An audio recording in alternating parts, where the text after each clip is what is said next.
There have been times in the past 12 months when Jack Rodwell has seemed subconsciously to forget that football is passing him by. Asked in one interview about his desperate lack of games, he replied by saying he wanted to be back at his best to impress New England manager Gareth Southgate. Sunderland staff flinched, knowing that he would be pilloried by fans for having such pretensions, having delivered so little for his £70,000 a week wages. Some discreet representations were made and the comment was never made public. Jack Rodwell has been told he is free to leave Sunderland after failing to impress. The former Manchester City midfielder is all smiles on his arrival at Sunderland back in 2014. 20,072,012 Everton.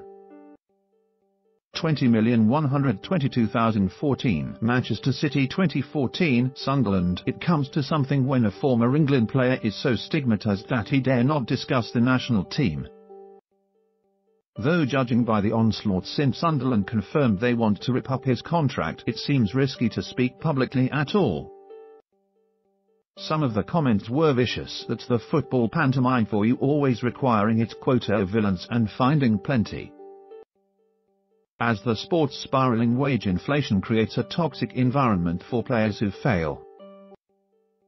But it is not Rodwell's fault that Sunderland executives Lee Congerton and Margaret Byrne decided, in their infinite wisdom, to offer his agent a deal with no relegation clause attached. Ridiculous, said one experienced sporting director when asked about that piece of contractual work on Wednesday. Ask around the game and it is very hard to find substantive evidence that Rodwell possesses the sense of entitlement or avarice which the outraged would like to believe.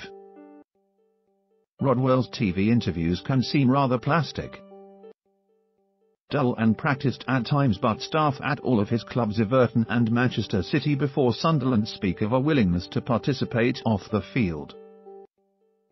It isn't Rodwell's fault that relegation clause wasn't included in deal when he signed for club. Rodwell still has ambitions of returning to the England fold, but that seems a long way off. A player's manner with junior non-playing staff is usually a very good barometer of the individual, and it has to be said that Rodwell has always passed that test. Always respectful, says one source. It is hard to overstate how much one seemed to lie beneath his feet. 8 years ago next month, Everton manager David Moyes declared the club would learn from the mistakes of losing Wayne Rooney and keep the 18-year-old Rodwell, who'd just scored a goal straight off the school playground against Manchester United at Goodison. Yet after several years of transfer talk came a 2012 move to Manchester City that was shrouded in negativity.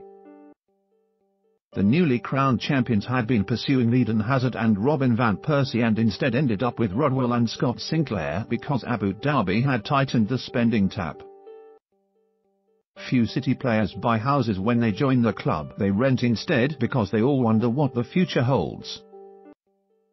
Yet Rodwell did put down roots buying in Prestbury, Cheshire. He threw himself into the new club where he would be plagued by injury for 2 years.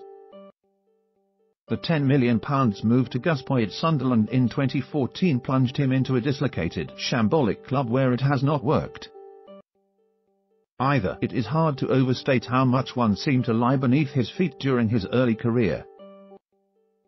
His £10 million move to Sunderland in 2014 plunged him into a dislocated, shambolic club.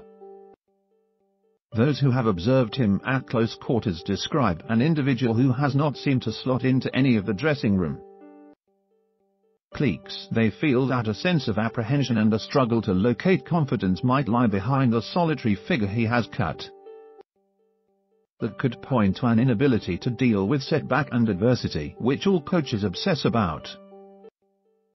Liverpool wondered about toughness when monitoring Rodwell in his early years at Everton's academy.